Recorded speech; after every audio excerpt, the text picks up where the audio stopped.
We interrupt our program to bring you a special broadcast. The German news agency Transocean said today in a broadcast. Here's another late development, and this news keeps coming in as we're talking here. All right. We're going to clap sync starting at 7:35. Here's other information just in from the correspondents traveling with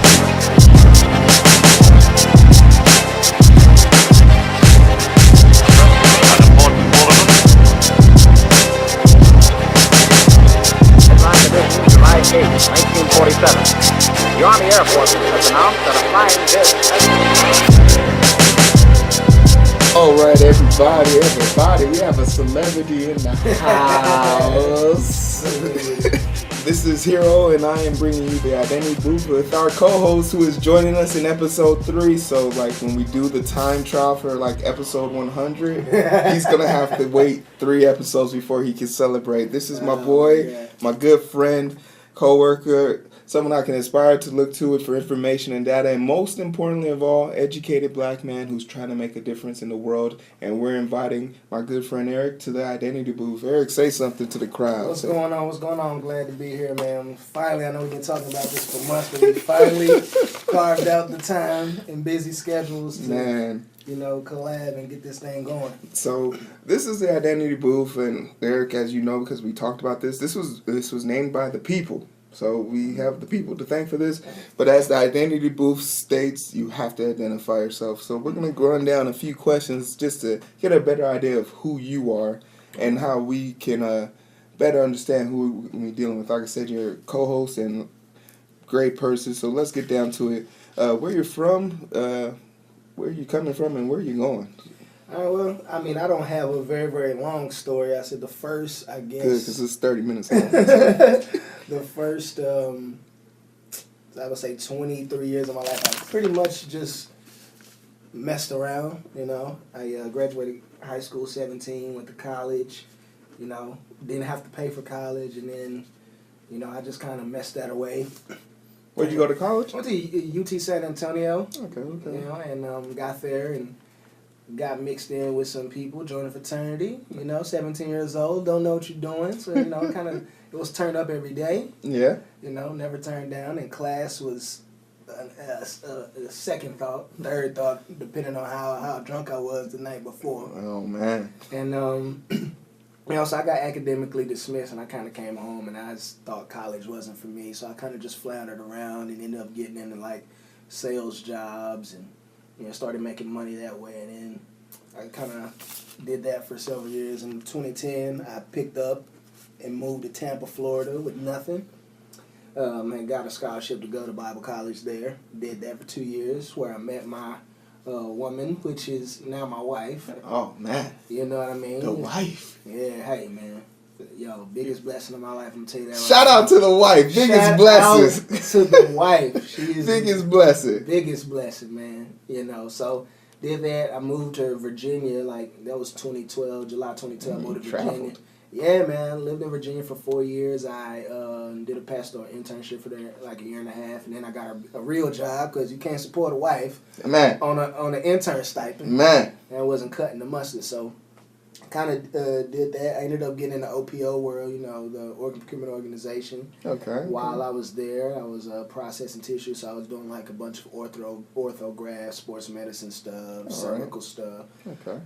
Did that, and then finally I wanted to come home. I knew I needed to be home. I wanted to come back home and make a difference in the city, go back to where I grew up, and so. And home is Texas for you, right? Yeah, here in Dallas, Texas. Dallas, Texas. Yeah, I was born and raised in Oak Cliff, 23 years, right behind the Dallas Zoo. Oh, man. Morrell and Harlandale, hard living. Hard living. Right in between 2 dope houses. That was what I knew, and I just wanted to, come home. I traveled a lot and saw different places, and I was like, yeah. So it's fair to say, without a doubt, you rough around the edges, but you definitely smooth on the surface, and it's fair to say that you came from hard times.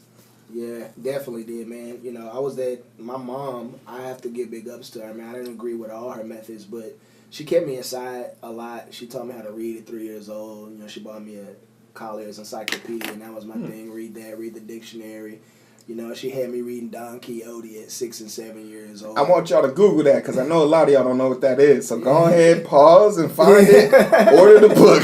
Yeah, Don Quixote is an interesting story. Had me reading the Odyssey, Iliad, you know, all of Homer's series. I had to read that. You know, my grandmother was a physical therapist, so going through the physician's desk reference with her, and you know, I really was a very sheltered kid, but looking back on it, was like the best thing for me because a lot of people I was in elementary school and middle school, they either got pregnant, they were dead in jail, or on dope. Sounds a lot like the Chicago living.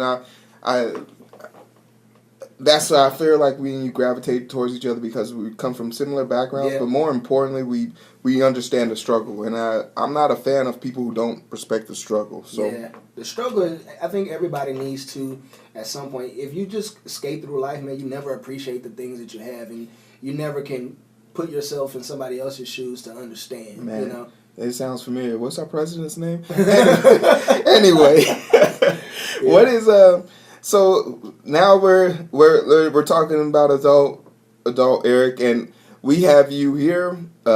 It's today's date. We didn't do today's date, which is the first month, the 20th day of 2018. Mm-hmm. Did I get a punchline in? I don't know. I'm gonna find a nice way to edit it in. But we have you here now. You're in your group. You're doing your thing. What are your end goals? What are you looking for here? What is your legacy when they go back and look at your history and say did he do anything significant 10 years from now? What do you want them to say?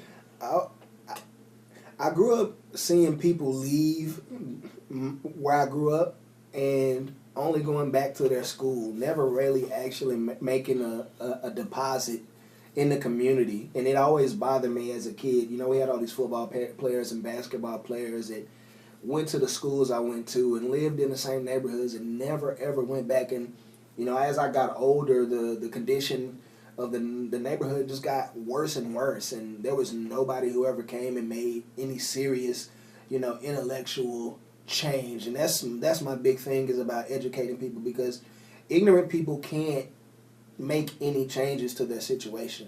Okay.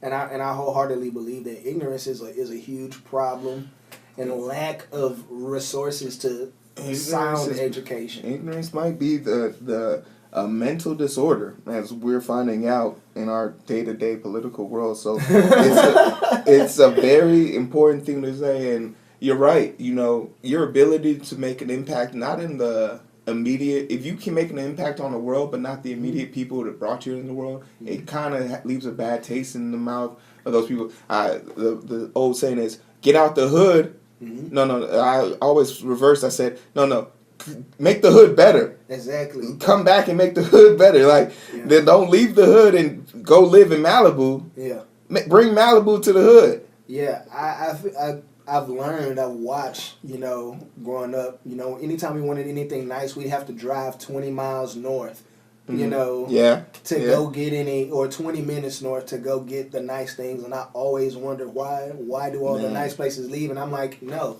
how about this?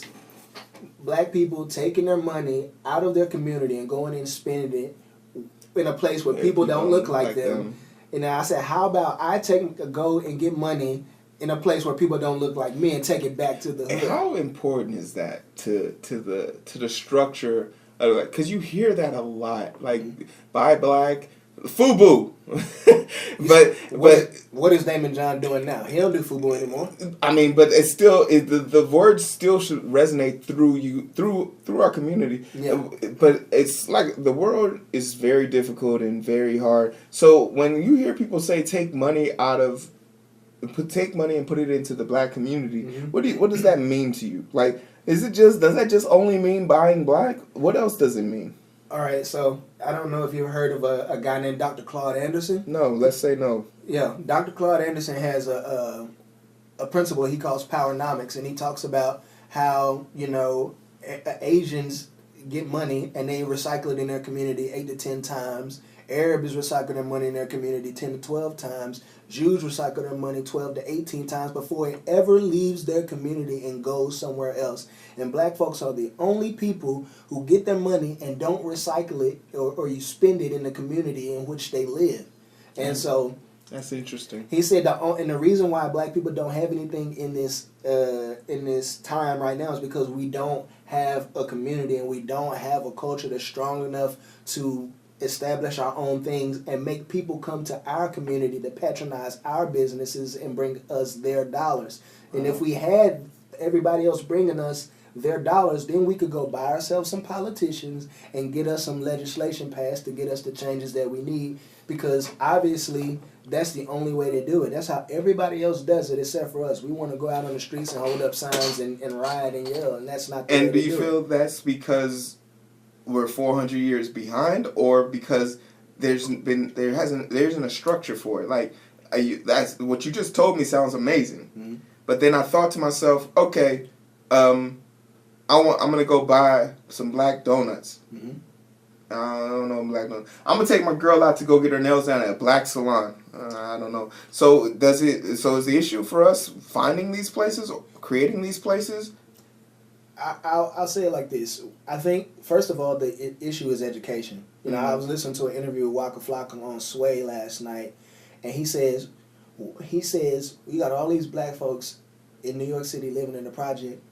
He said none of them people know they can go to a bank and get a loan. He said, what if all the people in the projects went to the bank and got a loan for $3,500? Then you have a fund. Y'all can invest and start some businesses. I said, the issue is we don't have the knowledge. Economics literacy. Exactly. We don't have the knowledge, and because we don't have the knowledge, we don't have an infrastructure. I said, knowledge is the scaffolding to the community. You have to have the knowledge, then you can build the building. Then people will come and patronize whatever's in the building. Build it, wasn't that the model for Vegas? Yeah. Build it, and they will come, and we're definitely going to see that. And like I said, the identity booth is designed around getting people into this notion, this idea that you can do that. Yeah. People, as alarming as this might sound, I'm going to be a doctor, but I also want to write a comic book. And I also want to create a mobile app that's going to save the world. And you say to yourself, how? Why not? Like, I realized at a young age that not only is the sky is not my limit. Yeah. It's whatever is beyond that. And I still don't know what it is, so I'll keep going. Oxygen is free where I'm going. And it's very important for us to take a internal look on ourselves and ask ourselves, if you weren't doing your 9-to-5 hustle, what would you do for fun that could make you a buck? I was able to pay off a light bill with my YouTube account. They don't let me do that no more. YouTube changed the rules. Yeah. But I was able to pay off a light bill. One light bill. And that was more than enough for me to say, I could do this and make a difference. Yeah. And I now use that money. Let me buy software for this, the drawing pad that I have, and now I'm putting out a 44-page comic book. Like, these are things that you have to strive for. These are things that you have to be pushed forward more. But more importantly, people like me and you need to be able to push people who don't know they have this capacity. Exactly. And it's as odd as it might sound, my greatest accomplishment when I become a doctor is my ability to make more doctors like me. Yes. If I have one end goal at the end of my medical career, I will say my medical career is a failure if I did not make 10 more of me.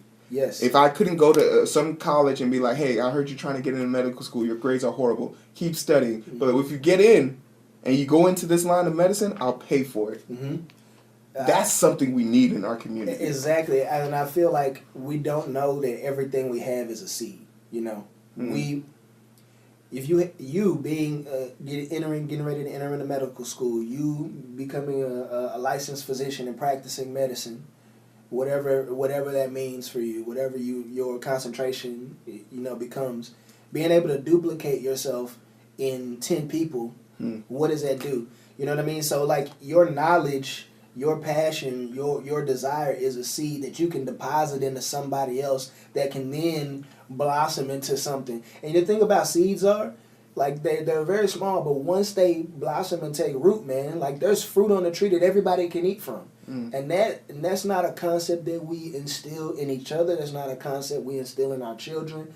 And I think right now, with the political climate and the social climate, it has to be something that us as the young generation, have to begin to realize, wait a minute, I have a lot of skills.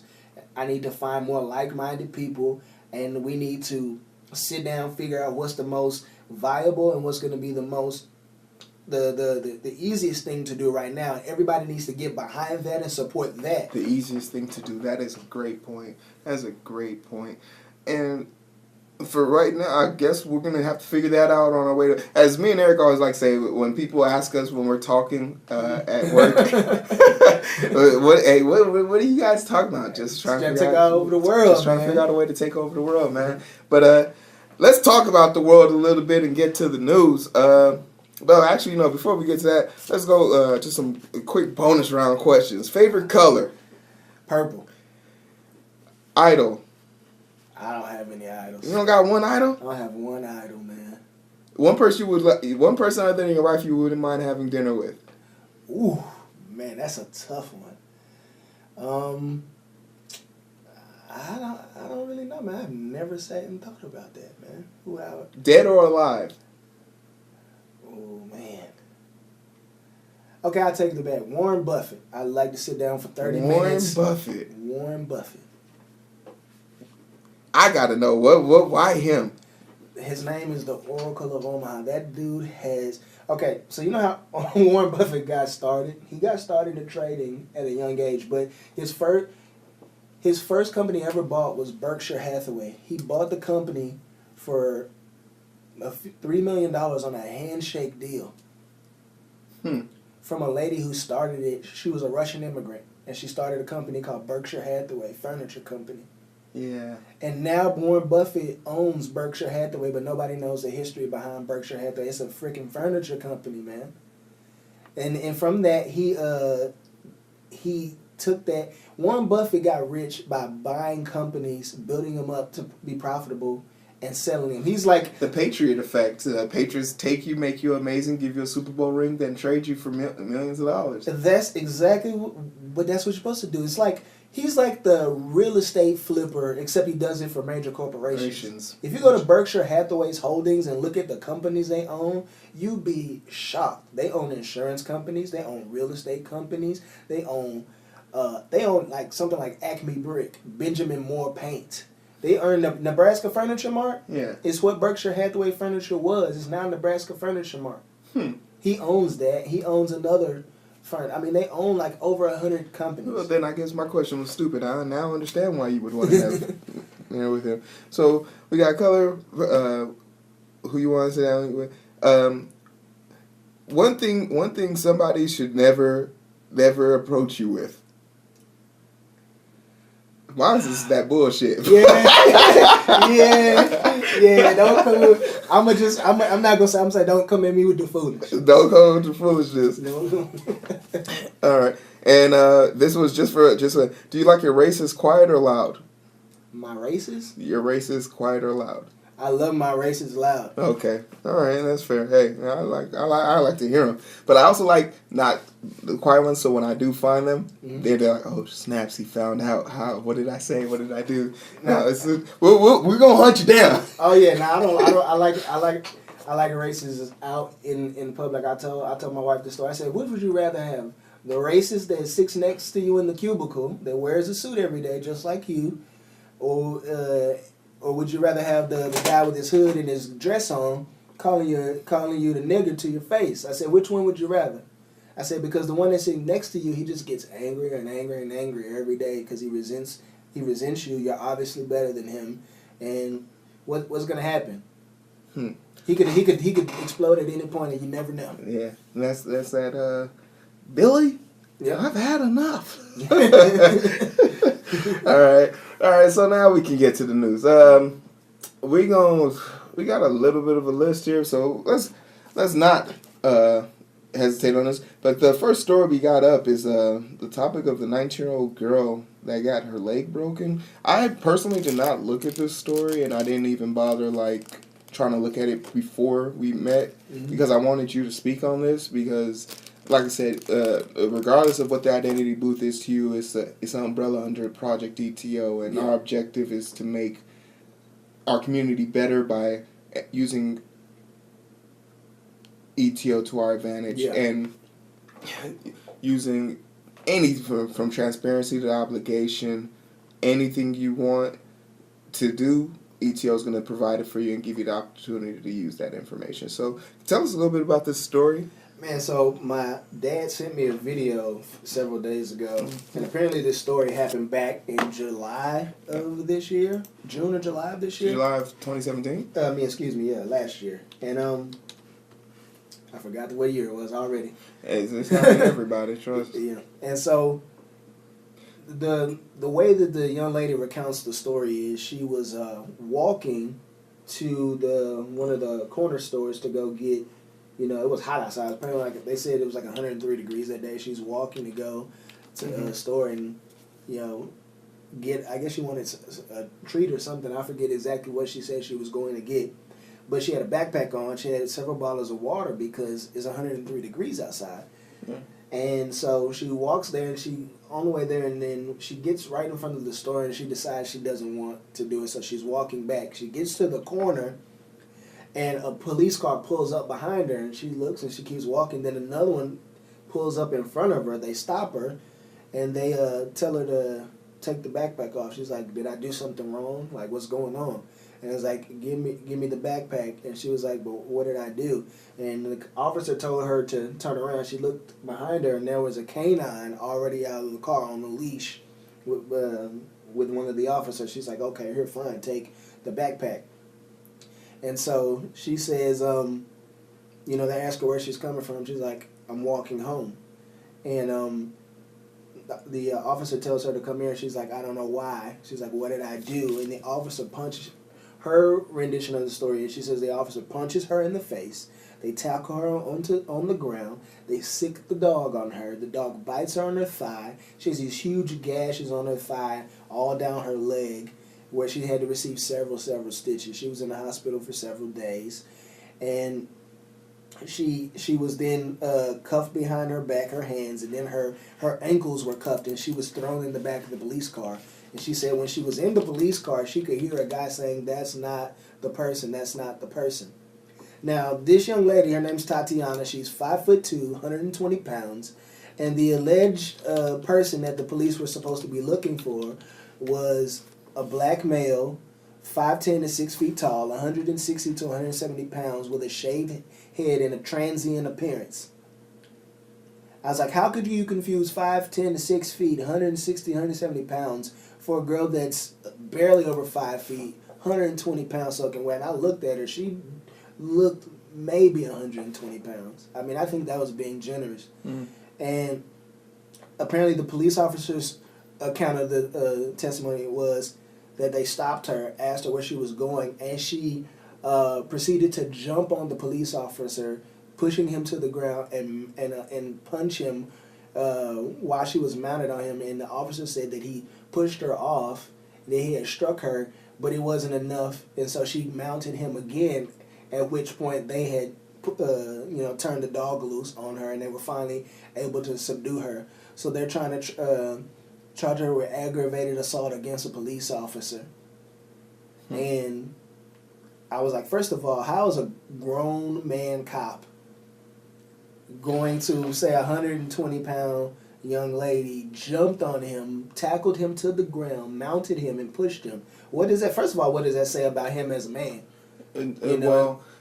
Just from what I've been able to grasp on this company, like this police department in Cali, is already been under investigation twice and they're currently still under investigation for 13 prior civil rights violations, and this is being held not by like their internal affairs. This is by the federal government. So the Justice Department is looking into this specific Bakersfield Police Department, and once again, this is what the body cameras are for, and their excuse was none of them were working or none of them were turned on. To which my immediate response is, and I'm pretty sure if I pull up the department's code of conduct, it'll say that before you have any interaction with anybody, you have to have your camera on. There is some camera footage, but it's just during the arrest. And it states to another question, like, It means the officers don't know at the time of their pursuing their suspect what their suspect looks like. Yep. They're just and this is something that I can speak firsthand. When the dispatcher gives out information, the officer has a limited amount of information to deal with. It goes location, status, personnel. If you are a person who's an adrenaline junkie or officer who's only worried about being gung-ho, you hear location and status, and you hear robbery and this location. So you don't know who you're looking for. So that's why you harass this person. But I don't like to direct this to the children, but you said in the beginning of the conversation, so I'm going to keep it up. Education. Mm-hmm. This girl should not have said a word. Yep. That's where she went wrong.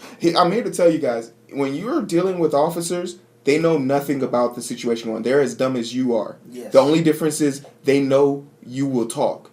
And you have the right to remain silent. That's why you have it. People really think like it's a way of like not having to deal with the officer or frustrate the officer. It is to legitimately save your life. Yes. Because the less you say, the less they have to go on. All you have to say is, I would like a lawyer here. I would like a lawyer. You don't have to even give them any identification unless they are charging you with something. Mm-hmm.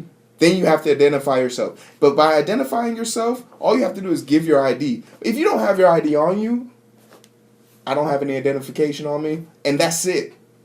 You don't say anything to them. And I have a video out on there. I'll link it below. But this speaks volumes for the issues that we're having in our community. There's too many times where I see situations escalate because they don't know that they should shut the hell up. Yeah. My first line in dealing with an officer is shut the fuck up. Yes. There's no way around it. There's no easy way to explain it. They are not there to help you. Exactly. If you're being held at gunpoint, you're not. The fact that you don't know the name of the cop that's going to come to save you is further proof that they're not really there to help you in the first place. So why not help yourself and just avoid the situation altogether? It's a terrible thing that happened to her, and this department and these officers are currently on paid leave, but this department clearly has 1 in 100 issues, and the fact that they saw, and like I said, this goes to the reason why they attacked her, because they didn't know who they were looking for in the first place. Exactly. So that's the reason why this happened. It's sad to see, but more importantly, it's just it's a clear issue with our justice system that our officers aren't competent enough to get the full report of the suspect before they go out and look for the suspect. That's why they ask you the questions about where you're coming from, where you're going, what's in the bag. But he had the bag, and there was 3 water bottles in there. There was nothing else in there. But why didn't he have the sense enough to ask her questions? You got the. That's not his job. No. Because he's not there to make sense of the situation. He's there to enforce the law. He's there to prove that he's in control. That officer isn't there to solve a crime. He's there to enforce the law. Period. Yeah. If he was there to solve a crime, he would have first known what the crime was, and he didn't. Yeah. 2, he would have known what the description of the suspect. So I'm here to tell you, from the beginning of this story, she was in danger. Yep. And that's what I'm saying. Don't think about the officers. We already know they're idiots. Yes, absolutely. So why are we even thinking about why we should make them relevant in this situation? These officers, and let me caveat, when I say officers, I'm talking about these idiots in this case, this scenario, this instance. I have officer friends, and I work throughout the whole entire police department. So I'm a forensic tech, so I can speak ill of officers if I want because I have firsthand experience with them, but I have a tremendous amount of respect for officers I work with and officers that I'm associated with. But these officers in particular were idiots. Yeah. And that's what I'm saying to people. You can't rely on people's judgment. The world is crazy enough as it is. So you mean to tell me when someone walks up with you with full body armor, nightstick, taser, mace, weapons, and a gun and handcuffs, you're going to talk to them auspiciously? No. You need to be at full alert when an officer is with you, and not full alert to be like nervous, full alert to know to shut the hell up. But you know what? Again, it goes back to the education, because people don't know if you're being stopped and you're being questioned, you're in an investigation. And when you're under investigation, your Miranda rights immediately go into effect. Yes. But you notice, no officer starts starts that conversation, because the moment an officer tells you that, and it's amazing, and like whatever charges were put up against her have already been dropped, because once again her Miranda rights weren't read to her, and the charges are for a different suspect. So not only her college is gonna be paid for, but it's not about that. She survived, and now she has these grotesque marks and bruises and the psychological damage that comes with it.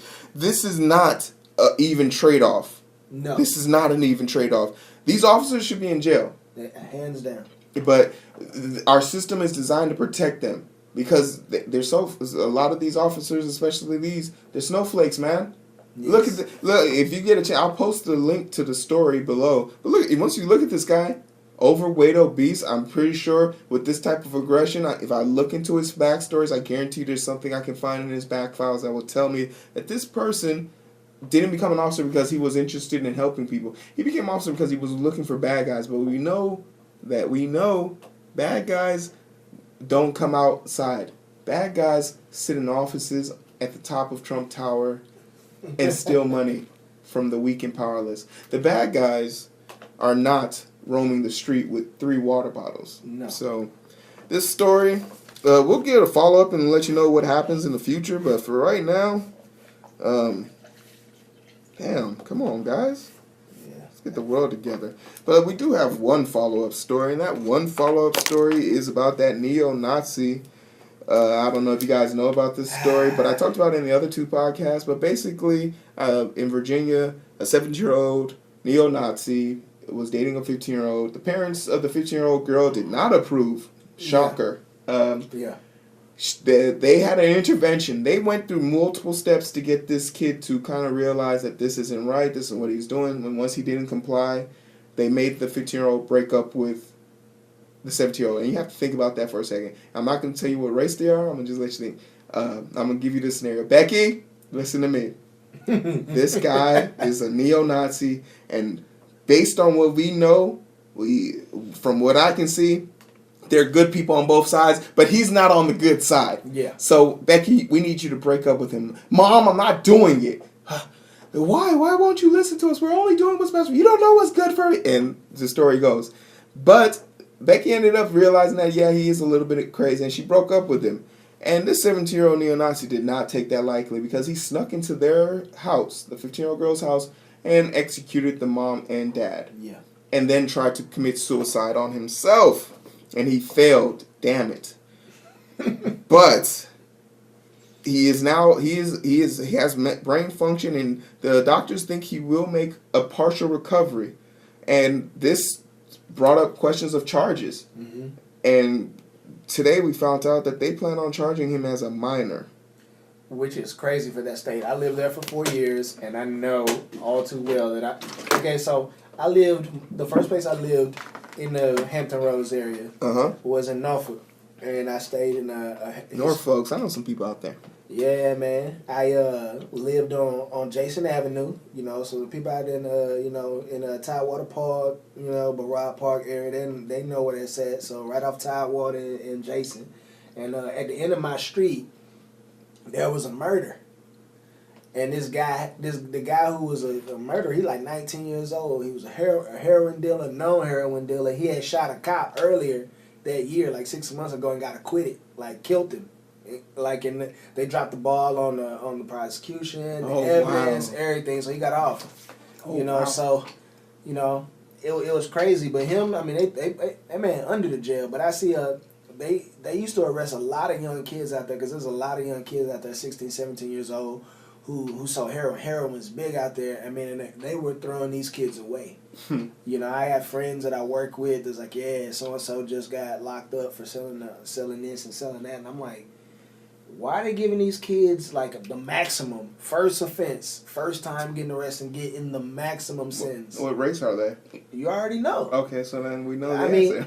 Yeah, but I'm saying, this same guy, and this is in this same state. Mm-hmm. And Virginia is one of those old, like, blue... I mean, this is how strict Virginia is. I mean, they still have blue law. I mean, like, 9 o'clock, everything shuts down. What? Yeah. Virginia Beach, Norfolk, Newport News, Hampton, all of them. They shut down. Everything shuts down at 9 o'clock. You might have a couple. Applebee's is the only thing that's open at 1 in the morning in Virginia Beach. I'm gonna tell you that right now. Unless you're down, unless the pier is open, the beach. Yeah, because I was just about to say Virginia Beach. It sounds like one of those popping spring break. Oh yeah, it's a turn-on spot, but it's a tourist spot. You got to think about how deep this is. So Virginia Beach. Used to have the what do you call it, like the black fraternity used to go down to the beach. You can look this up in the 80s. Mm-hmm. Yo, they freaking caused like 1979, 1980. Black folks went down to the ocean front, and black folks wasn't allowed at the ocean front. So the Virginia Beach police, they didn't have traditional uniforms. They had like, what you call it, like Bull Connor type uniforms. That blue gray, Yeah, like poly blend, whatever. It was Yeah. like what you see in the 60s racist cops wearing. Yo, they freaking rolled down to the beach with tanks, and they was busting black people in the head. Like, this is in the 80s. Like, they are still in that old mentality. So I mean, and I'm not surprised, but it's just like, in Massachusetts, we had somebody go to jail for 70 days for putting rap lyrics, vulgar rap lyrics on a Facebook status in 2012. It's just really like disheartening, like, to hear, like, okay, you got, when we as a country can't say that Nazis are bad or Nazis deserve to be punished to the maximum of our capability, like, what you have the audacity to say, if you can say terrorists are bad, but you get a little bit of pushback when you say a Nazi is bad, like, this is a kid that, and I also feel like most importantly, the parents of the 17-year-old need to be in handcuffs as well. Exactly. I hear he was only being raised by a mother. I didn't look too much into that, but she needs to be in a jail cell right next to him, because I don't care if that's your blood. If someone in my family, the vast majority of my family is Muslim, but if I found out someone in my family was taking part in ISIS, hey bro, you gotta go. Yeah. You got to go. Like, I love you, and I'll still love you, but I love you so much that I'm willing to take you out. I'd much rather put you down before some other entity gets to you. I have that much love for you. I would destroy you myself. Yeah. So when I hear this is that notion of the judge saying to the kid who the same thing with the kid that raped that girl behind a dumpster from Harvard. What, I know his name and it's slipping out of my mind. But basically, the judge's excuse when he let him off with 3 months in jail was, I have a son. You're white. So in his mind, he's saying that could be my son. Well, what about the girl that got raped behind the dumpster? That could have been your daughter. I'm saying. But they don't think like that. It's something about that person, that self-preservation of self, that outweighs moral high grounds and moral standings. And that's a problem for the white community. They have to learn how to deal with this. Yeah. Like, you have to get out this notion. You guys, there's too many white people in this country for there to be an overbearing, like, concern for your well-being. Like, you guys run the world. You guys need to hold each other to a higher standard. That's point blank, period, needs to be something that everybody, in any culture, but most importantly, because we only see it in the white culture in America. Yeah. It'd be different if we saw a situation where an ISIS member came in and shot. Let's just use that as an example. Imagine somebody came from ISIS, shot two white people, and then tried to kill himself, and he came out, and he's 17, and he was like, well, we're going to charge him as a minor. You're out of your mind. It's not going to happen. The people would have made bomb threats on the hospital. Yeah. They would have made threats to the judge, the prosecutor. That case would have been, oh my goodness. Trump's tweets would not have been able to beat that. Oh yeah, it would have been. He would have been in. He would have recovered. They would have did everything they could have saved him just so they could send him to death row. Exactly. He would have not got anything. Dude would have been in ISO for the majority of his time, like 17 years old. Dude, in Texas, I've seen them charge 13, 14-year-old as adults. Yeah. I was like, what kind of, and these, obviously these kids are black. But I mean, still, I'm like, come on, man, seriously? It's disgusting to the extent of basically he's being charged as a minor. It's irreprehensible that he's, I don't know if I'm saying it. Am I saying it? Reprehensible that he's being charged as a minor 17-year-old, because we have people going to jail for that. And I hope you told your story about the Virginia. Yeah. Okay, so we already got that part in. Black Panther. You want to see the movie? I'm a black nerd. I'm gonna tell you the 5 movies you need to see in order to see Black Panther. All right, here we go. You need to see Iron Man 2 and 3. You need to see Avengers. You need to see The Winter Soldier, because you need to learn something about the anti-hero, which is Bucky Barnes. You need to watch Age of Ultron, because one of the main antagonists is going to be in the movie, who's going to be in Black Panther. You need to watch Civil War, and that's because that's the first time we see T'Challa, which is going to be Chadwick Boseman, and his co-host. We don't see his co-host ever. What's his name? Michael B. Jordan. Yeah. Marvel has a big issue with their villains. I think their movies are great, but you can speak to this. I mean, their movies, they haven't made a bad movie yet. Not one. So, they make good movies, so I'm okay with them making Black Panther. This is the first Disney poster that's going to have more black people than white. So, black people are going to defend this to the end of the world. It sold the most pre-sale tickets of any Marvel movie. So, it's going to be great. It's going to be good. But Marvel has an issue, and their issue is they don't know how to make good bad guys. Yeah. What do I mean by they don't know how to make good bad guys? Iron Man 1 and 2 was just another bad guy in an Iron Man suit. Ant-Man was just another Ant-Man man in an Ant-Man suit with lasers. Doctor Strange was just another magic man in a magic robe doing magic against him. So, and then we've already seen in the trailer that Chadwick Boseman, his special thing is that he has a super cool suit and some powers that he gets from dipping himself in a bath water, and he gets herbal something and it makes him strong. Guess what Michael B. Jordan does too. Yeah, he dips himself in that same suit and the same little soup, and he gets magic suit too. So there you go. It's gonna be a prequel, so we have a lot to learn and see. Yada yada yada. The movie's gonna be great. I'll be there 2 days before to watch it. Look out for my review. So we're going to this Me Too thing. Today was the Women's March throughout the country. What's his name? Trump. God damn it. Trump put out a tweet post today talking about go women, go out there, it's beautiful weather, go support the Women's March. And we found out 3 days ago he had an affair. Yeah. In 2006, right after his last son was born, with a porn star. Stories are coming out about it. That isn't even a big topic in the news. Our president had an affair. He raw dogged a porn star. And that's not national news. Rightfully so, because Trump in himself is just a walking train wreck. So the Me Too movement is going on right now, where women are coming out and speaking up against their oppressors. And I have the feminist mindset. I value their opinions, and I feel in true-heartedly understand their trials and tribulations they go through. But you also you and I'm not saying you don't feel this way, but you definitely have strong opinions about their situation and what it means to our current climate. So I'm gonna let you just speak on that a little bit, because I'm interested to hear this perspective. So I'm gonna preface everything I say by saying I was raised by my mom and my grandmother. You know what that sounds like? Before I start, I'm not a racist, but just let you know. I'll just let you know.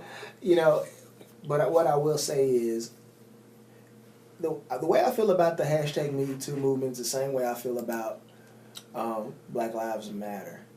And I'm not going to go too deep off into Black Lives Matter, because I do want to stay focused on this issue. But the idea is the same. Who asked their oppressor to stop oppressing them? That's the problem that black folk have in this country. We're too busy asking our oppressor to stop oppressing us instead of separating and creating something for ourselves. Now, the issue that they have with the sexual harassment, first of all, nobody should be harassed. Yo, let a joker do something sideways to my wife. If my wife ain't got the hammer on her, when I find out, it's gonna be a problem. Like, I'll tell you right now, somebody said something out the way to my wife, and she told me, and I went up to the job. Man. Like, I was up there, and the person who happened to get out of line, He just happened to take a day off that day. He didn't know I was coming up there, but found out later, everybody told him, bro, that's not what you want to do. Because they had never met me before. Yeah. And when I walked in, I was like, yo, this your husband? Nah, that's not what you want to do. They told Bruce, hey, just fall back. Don't even talk to her no more. That dude crazy. Hell, you got to defend your honor. That's I mean, why. first off, yeah. But at the end of the day, I know there's a bunch of women who don't have somebody like me that's going to come up there, nor do they want somebody. Yeah. Really, they don't want a man. They should be able to handle themselves. The issue with a lot of this that I see is the way you go about it has to be completely different. Having a march, this isn't 1960. I'm sorry, that's not going to make anything change. Bringing awareness, getting on TV and talking about it. I said, first of all, what has that done for black folks the last 50 years? Man. You know what I'm saying? Have you not learned anything? Man. Have you not? And on top of that, I want to say, black women, listen. You cannot put your quote unquote feminism above your race. Because what you do, and I've seen, I'm talking about my family members.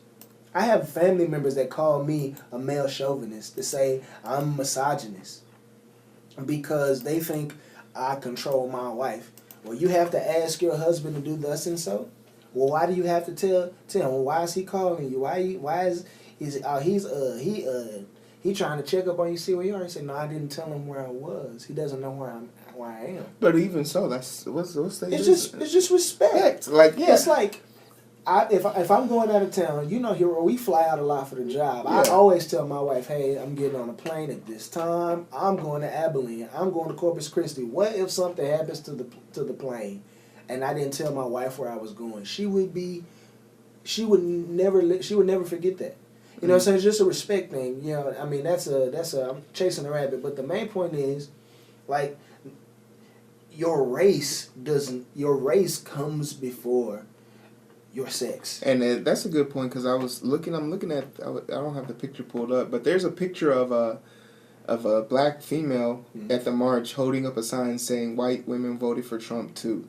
And there's a bunch of white women on the stage screaming about women's rights. And she's right, 33% of white females voted for Trump. 33%, I don't know, I'm going to guesstimate the average of that, but that's basically 1 in 16 women. So if there's 16 women in a room, one of them voted for Trump. 16 white women in a room, one of them voted for Trump. Yeah. I'm guessing on that. I'll get the math. I'll post the numbers. But do you feel, and we were talking about this yesterday, and like, for example, the Me Too movement is great for getting issues out, but do you feel like at times it becomes a little bit overzealous? I speak to the terms of Aziz Ansari, his situation, like, where basically it was a bad date.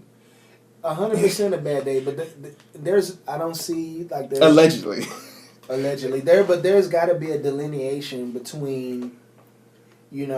I'll take, for instance, I watched the Oprah interview where she had all those women. She had Shonda Rhimes, she had America Ferrera, she had Tracee Ellis Ross, she had some Kathleen lady that was another producer, she had a black lady that's an attorney, she had Reese Witherspoon. Reese Witherspoon got sexually assaulted at 16 years old, and I'm gonna probably say it was on the job while she was acting. Yeah. But she won't say who it is. Okay, and that's something that bothers me. It pisses me off. So, and this is something, and it might be different because I'm coming from it from a male perspective. But I'm pretty sure if I have a daughter, I'm gonna raise her to the extent of, like, you should raise her. But the notion is there's no job on earth that's worth your sanity or your safety. Exactly. So when I hear the excuse being, I didn't want to lose my career because I said something to this very powerful person, I immediately would want to say then, so you would rather lose your safety for $1? Exactly. And, like, that's not the correct way to look at it, but that's just me looking at it because it's difficult. And especially when I tell this thing, when you're living a $5 million lifestyle, losing that money isn't just painful, it's everything. So our materialistic culture, this notion that in order for you to be the best and look the best, you have to be next to this person and be next to this person, is intoxicating. Yeah. And it's not fair because that is something that's, look at the scumbags, Harvey Weinstein. These aren't good looking guys. These dudes are freaking sloppy. Yeah, nasty. these are, and I'll say this, and I'll even go a step further and say, like, these are the only people that could do this. Exactly.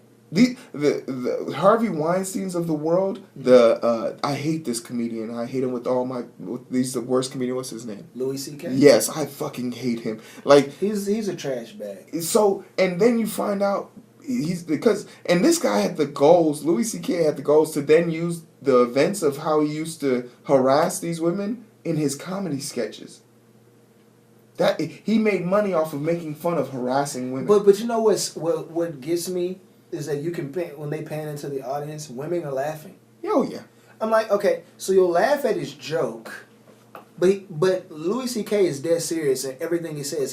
His comedy is based on real events in his life. You know what I'm saying? Like, you can't laugh and then when a woman comes out, be like, shame. No, shame. but you know what I mean? But that's once again, I'm being overly facetious, but I feel like that's something that that victims actively try and do, because I don't make jokes about, like, when I'm talking to people on the outside and we're talking about race, I don't make light of race. Yeah. I don't joke about it. Because I don't joke about rape. I don't joke about this. I don't joke, like, no. I'm so conservative in these notions. Like, I don't drink, I don't smoke. Yeah. So I've always had a clear thought process, and I've always met the person, and it'll usually be a white male who comes to, hey bro, my no, chill out, bro. And he's like, oh, it's cool. I said, yeah, because you were with me picking cotton. He was like, bro, you were never kicking cotton. And I was like, no, so you name somebody that, because I said, you're right, but I can name somebody. Can you? And he, bro, chill out. It's not that serious. No, you can't make light of these situations. So whenever I hear a comedian using these things or terms, it's not because they think it's okay. That's their way of making it cool for them to talk about. That's the only way they can talk about it. In other words, if you can laugh about it, but you can't have a serious conversation about it, then you don't need to be discussing it in the first place. Like, it's not even a joke. So, and that goes with anything in life for me. If I can crack a joke about it, but I can't sit down and have a serious conversation with you, then that means you're not on that level to be laughing about it in the first place. Exactly. But my thing is, because here's the thing, like, and I know women, want to show solidarity. They want to bring awareness not only to other women and encourage other women to speak out. They want to show men that, hey, this is not okay. And you say, you know what? I say, yeah, you're right. It's not okay, and I agree with you. But here's the thing: if you don't point the person out to me, how can I go and fight with you? It's how can I shame that person with you? I should shame that person. I should say, you're a freaking scumbag. You know what I mean? Like, that's what I should do. Do you feel like they're hiding them because once again, it's all about reputation, like, for them, at least, for the victims in this situation. And that's why they come out 10, 20 years later when they're no longer famous. Which almost then indirectly says it's no longer important. Or it just says, well, I'm not popping right now, so let me get back in the limelight. So these women, like, I can't get with them, because to me they don't represent the main middle America. They don't represent the women who have to get up every day and go to work and do their 40, 50 hours a week and work, put on a suit, and they've went and did 4, 5, 6 years of college, and they have $100,000 a day, and they're out here grinding every day, and they're getting and that's making a pass. I definitely feel like in working class women wouldn't go for this. Exactly. Plus the women I know, that, like, in the women if I ever say something inappropriate to them, they immediately gonna fire back. It's not finna be they're not gonna let it slide. Yeah.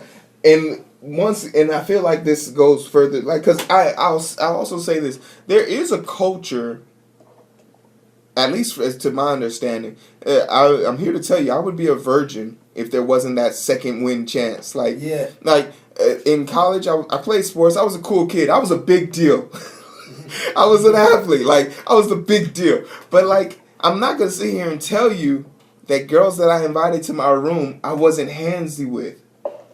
I'm not gonna sit here and tell you that when I picked up a girl or I was messing around with her and she was like, "Oh, stop," and I'll be like, "Okay, cool, I'm back off." I'm not gonna sit here and tell you 5 minutes later I wasn't back on it, because there is such as a role play thing where they want to play hard to get, and that's understandable. And I'm gonna be real right now.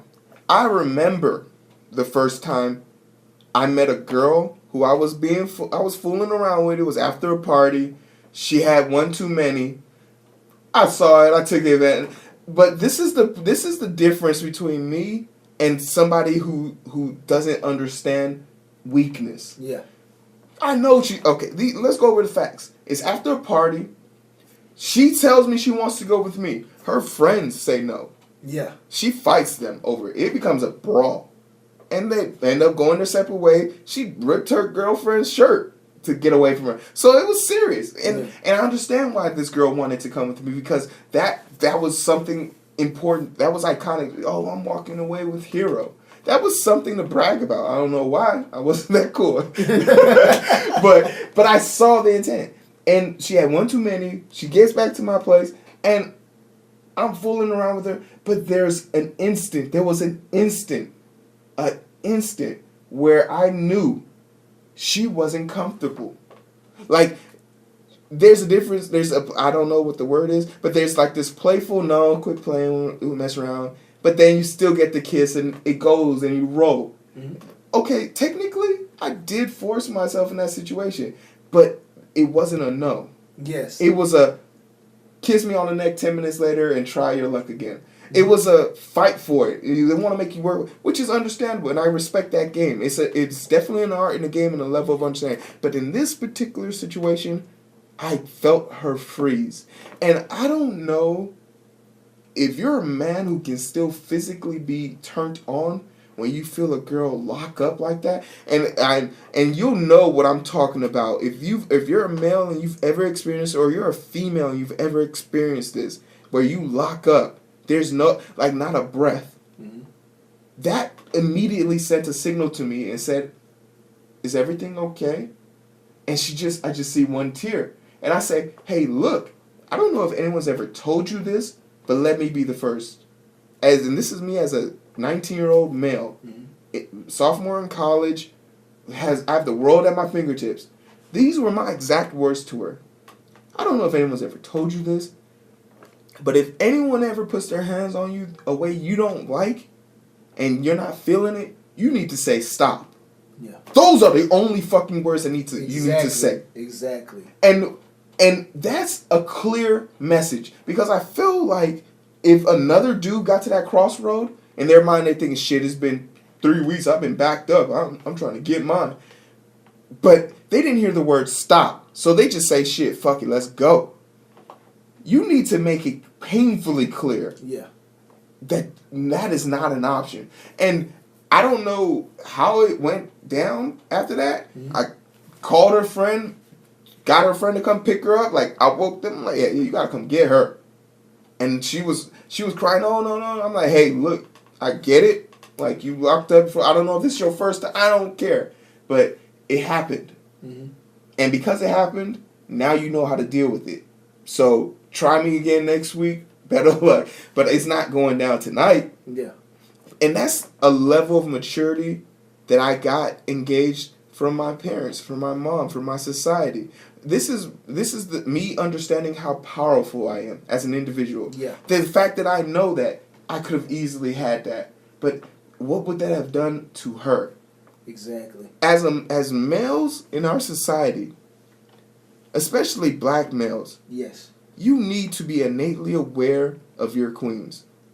I agree, and that's why I stated earlier, like the women, like black women, you cannot put your feminism above your race, because a situation like this, what if the situation would have went another way? What if the girl would have been like, nah, and you made another advance, and she just like, bro, stop, chill, like, when I said no, that means no, like, I don't know if this has ever happened to you before. Exactly. But if I'm telling you no, but again, we have to teach each other, and that's why you cannot put your feminism, because feminism doesn't do anything but divide black men and black women. Yes. Black women. I'm not. You can't. I will do anything I can to protect my mom, my aunt, my wife, my sisters.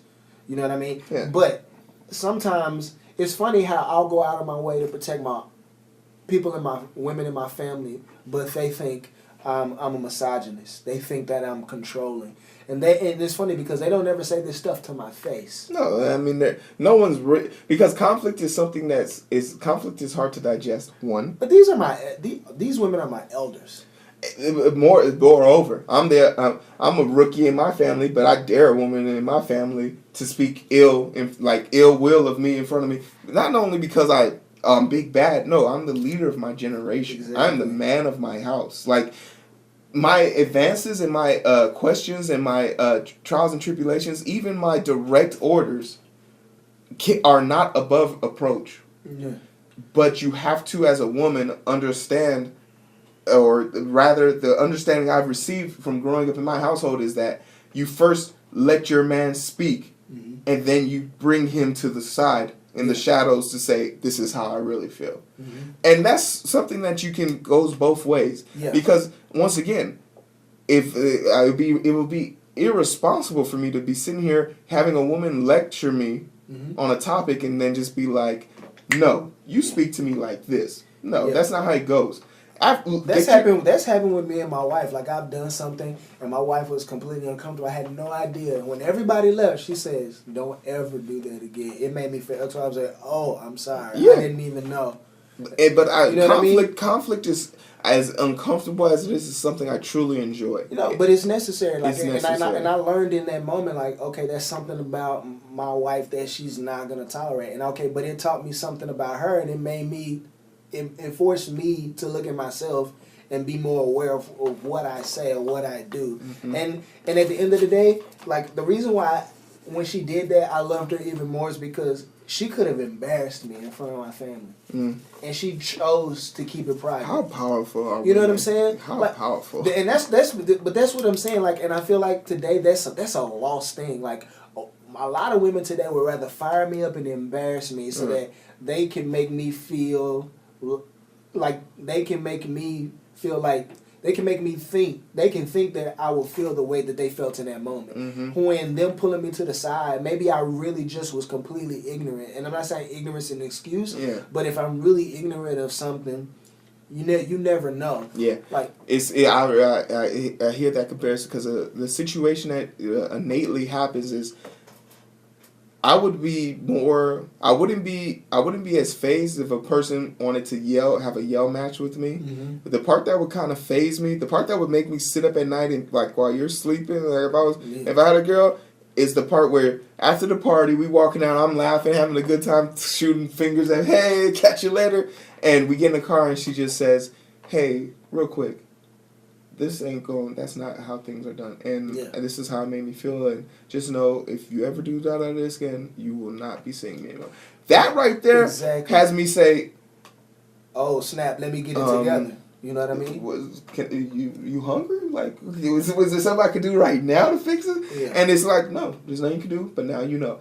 And it's eggshells. That's the only way I felt like I was walking on eggshells, and like the rule was if one cracks, you got to go home. And it's just like no, and it was and like I said, I'm not a person that feels like I should be above reproach. Like, please, if there's a fatal error you see, the quicker you can tell me, the more I think you love me. So and that's how I feel like it has to be. But I definitely feel where you're coming from as far as like this whole Me Too movement, and it's not putting.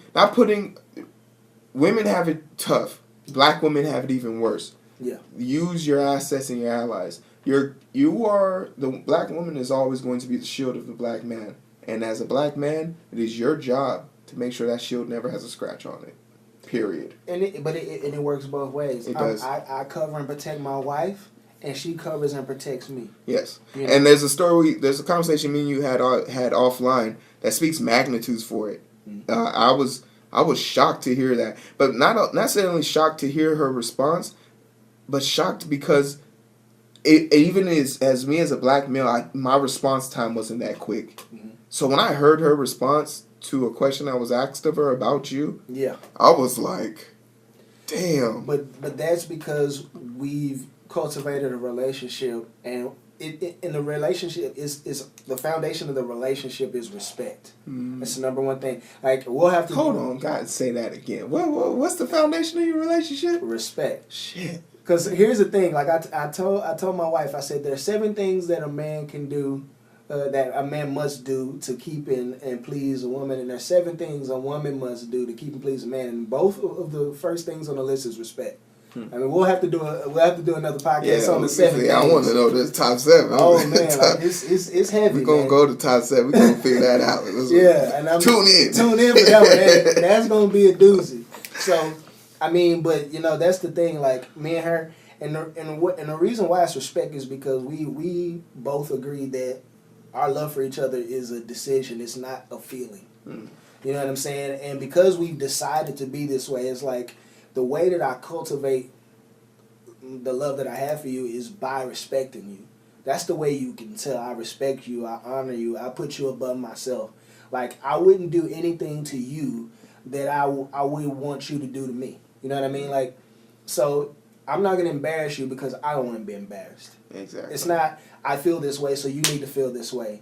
And that's a part of my issue with the Me Too movement. I feel this way, so you must feel this way. I feel shame, so now you have to feel shame. I feel powerless, so now I want you to feel powerless. And it's not a tit for tat thing. It's like, even though this happened to me, this is what I'm going to do. Exactly. I'm going to empower myself by first outing the person, saying, hey, instead of saying you need to feel this way, hey, for those of you guys who aren't scumbags, let me point them out to you so we can all go fight these scumbags. You know what I mean? Like, I got your back as much as you want me to have it, I know there's some women who don't want guys to do anything for them. I don't need you to do anything for me. I was like, civilization will not continue if we don't get together. And you said this to me earlier, talking about, like, I told y'all how I was going to go slide in this girl's DM. If you're listening, I need a date for the 8th. I'm going to a wedding in Arkansas. Hear me out. I'll pay for your ticket. Say ain't nothing. But you told me in that instant, that was like something strange to you. Like, and like I said, you're married. Why would you know what that is?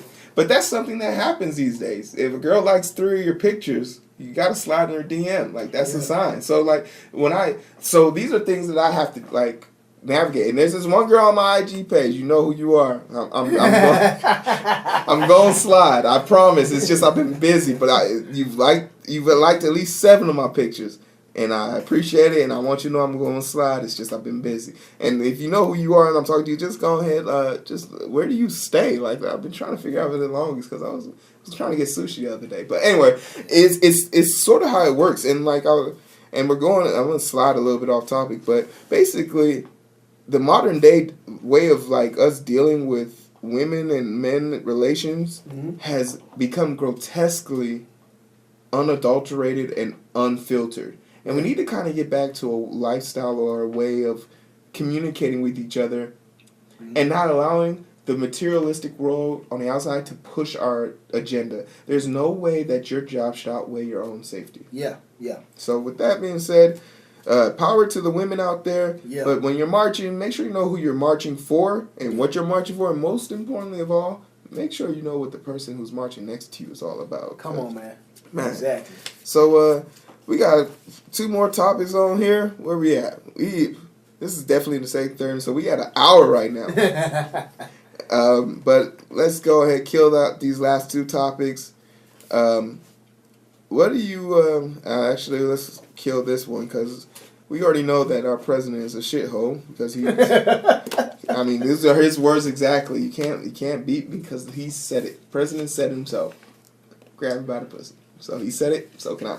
DACA, the Dreamers. I am on the fence with. I'm not on the fence with this. I'm definitely to the left of this.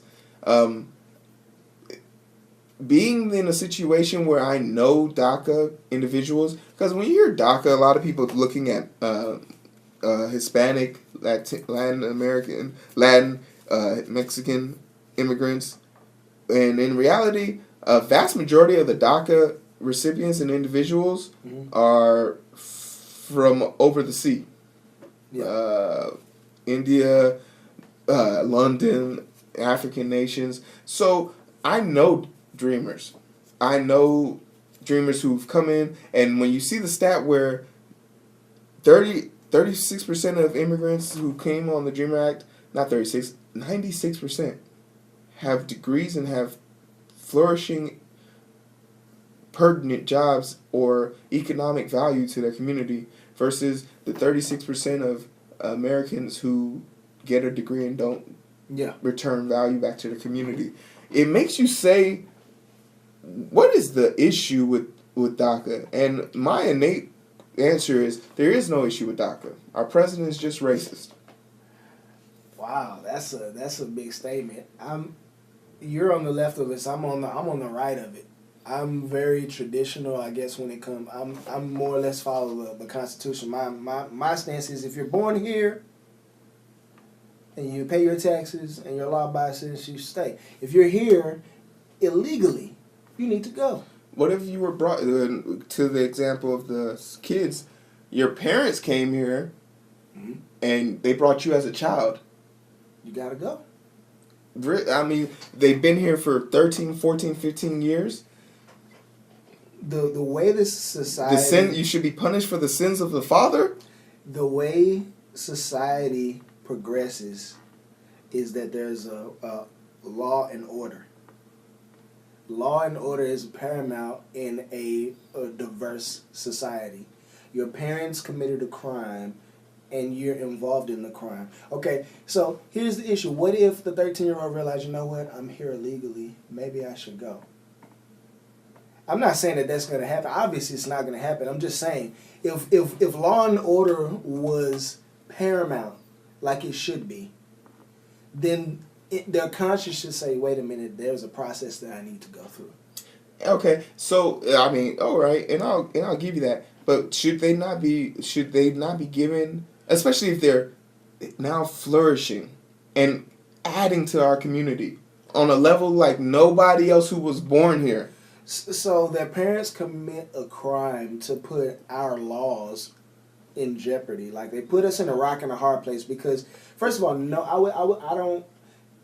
I'm not going to say all, because we know there are some dirtbag politicians who don't give a rip about these kids. Like, I hate seeing parents put children in sticky situations.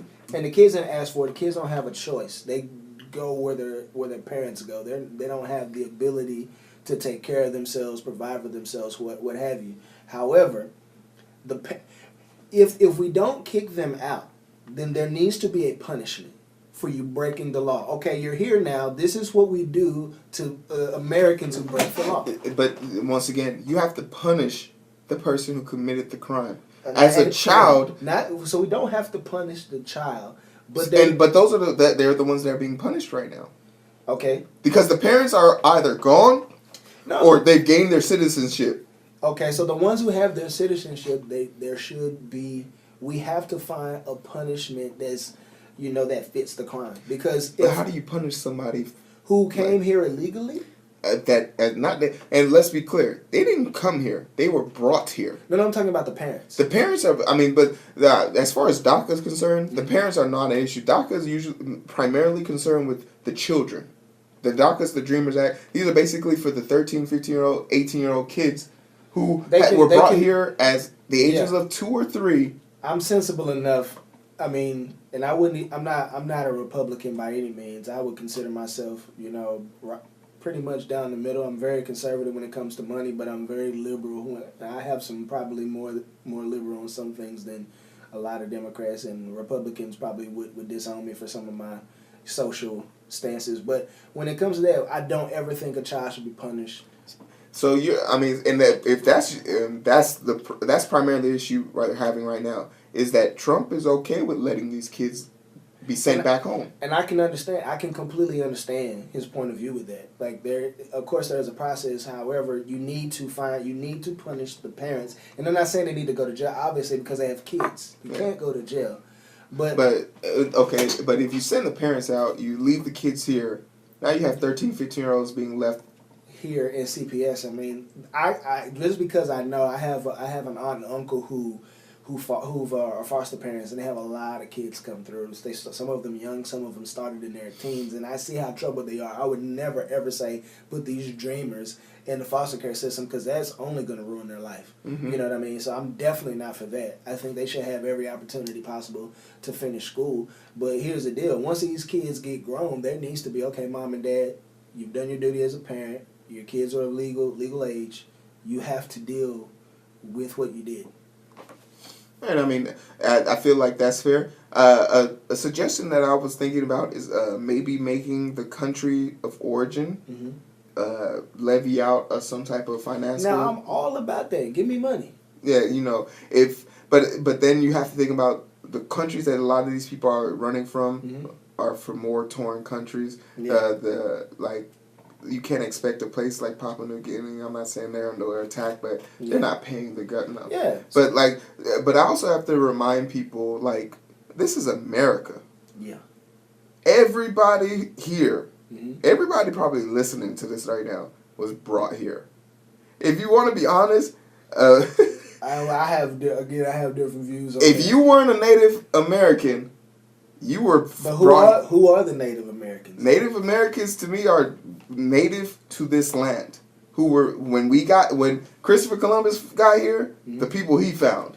No, there were people who came here before Columbus and people who came here after Columbus. And the people in Peru there's an archaeologist who said he said they have some of the earliest North American skulls, and there's two different types of skulls. He said the earliest skulls were Negroid skulls.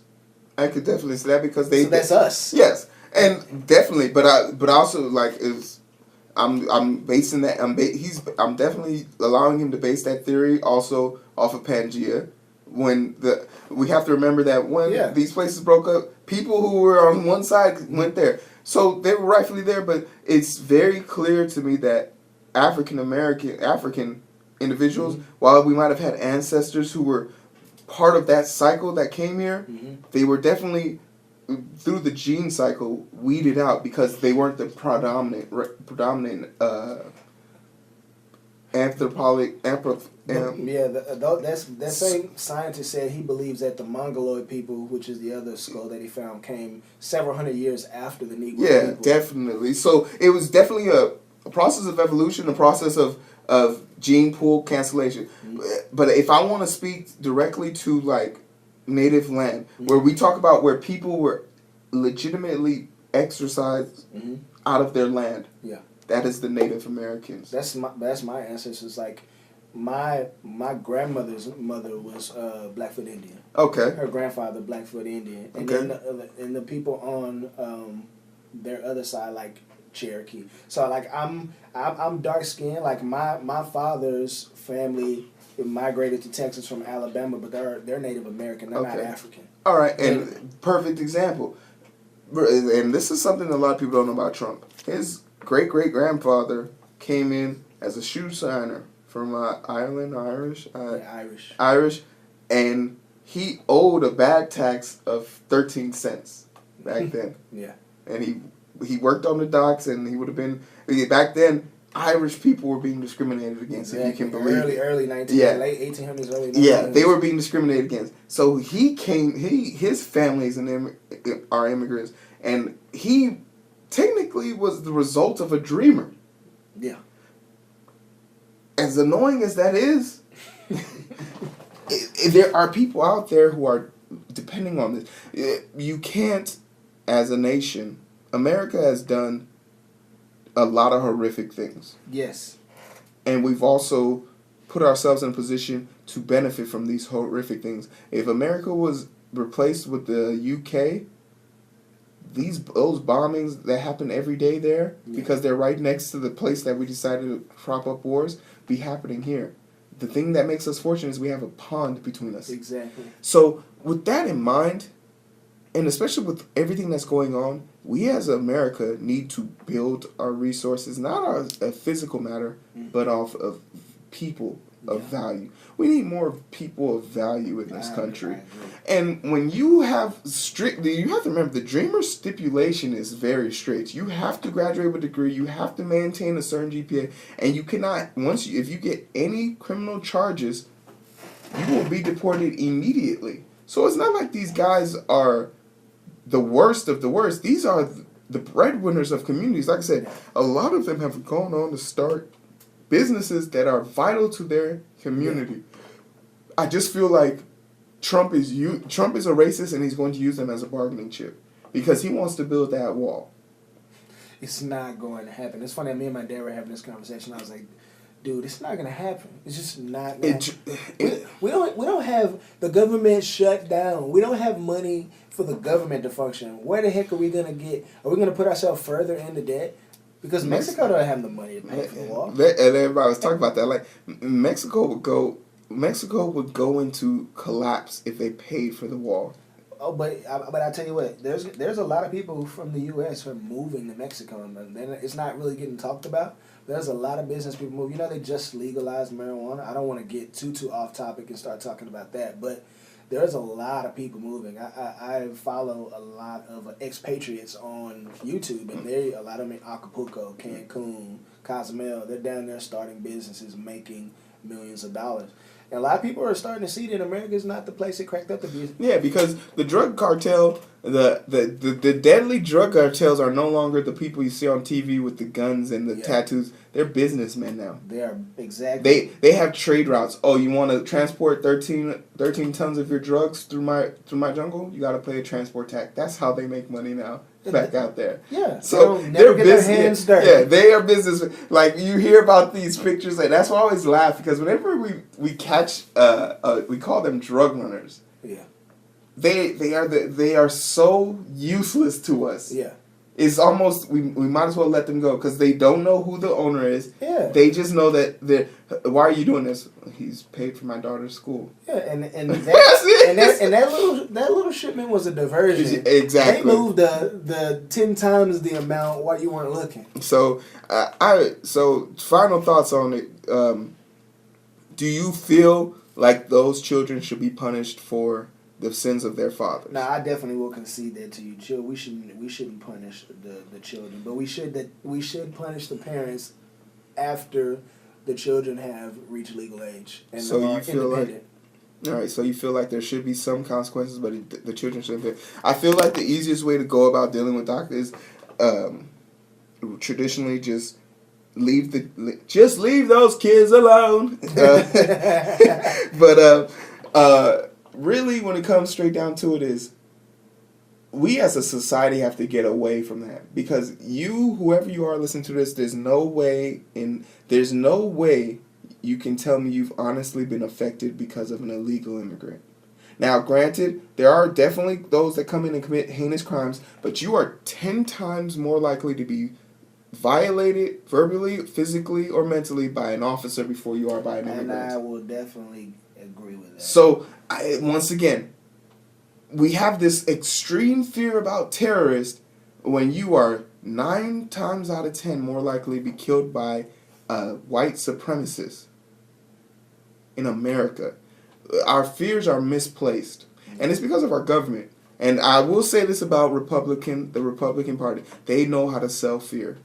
Damn, do they know how to sell fear. And it is the type of fear that people can actually respect. Because it's that same fear that makes you cross the street. I always tell people this. Whenever I'm walking down the street and there's a lady or a dude that they see me walking down the street, I wear a lot of black. I don't know why, but I like black. They'll cross the street. And as soon as I see that, I'll cross the street with them. Yeah. And it freaks them the fuck out. And I enjoy that because I want them, and as soon as I walk past them, I'm like, hey, how you doing? And I'll just keep going. Mm-hmm. And I don't know what they'll be thinking, but they know now that he wasn't that bad. That I had an internal panic attack and it was my fault. Exactly. So I feel like the DACA situation isn't really a situation. Just leave them alone. We put them through, we vet them way worse than anybody else. Our immigration system, people want to be trying to sneak in there. And traditionally, just so everybody knows, more people are leaving the United States than coming in. So it's not really an issue. This is just something propagated by your government. But once again, people who do come here, they only come here because waiting in line for 20 years to get here is kind of ridiculous. Yeah. So if somebody told me, oh, I want to be, unless you have $80,000. Yeah. But you're not leaving a war-torn country with $80,000. It's not. So it's America. All you savages out there that's talking about all this nonsense, fight me. But what we got? We got one thing left. It's Bitcoins. You the only one that can talk about this because I don't know nothing about it. But a lot of people, I'm lying. I do know a lot about it. I'm actually investing soon. But I don't know. We 45 minutes into it. You want to say that till next week, or? I mean, it's on you, bro. I don't have a problem. I mean, I figure maybe we give people information so they can go take their money and invest. Because okay, let's put it out like this. I'm going to invest $500 into Bitcoin, and I'm going to. Eric is a supernova with this. I am a intermediate. I have read up on it. I understand how it works. I know how it works, but I'm more interested in basically understanding how I can use it to make people more financially aware of it.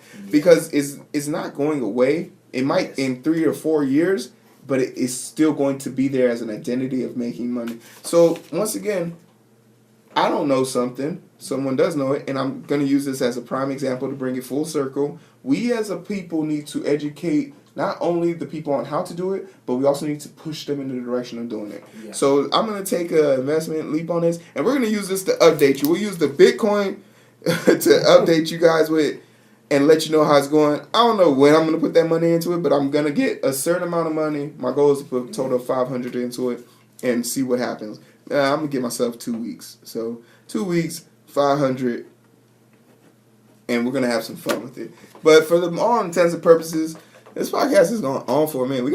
Eric, you got to talk faster.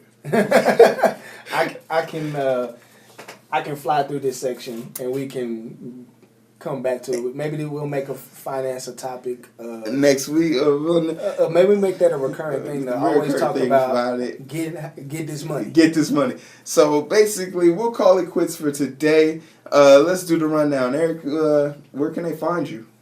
You can find me on Facebook. My name is Eric M. Thomas. On Facebook, you find me on Instagram at Thomas RFC Group. Thomas RFC Group. That's on Instagram. That's probably the best way to get at me.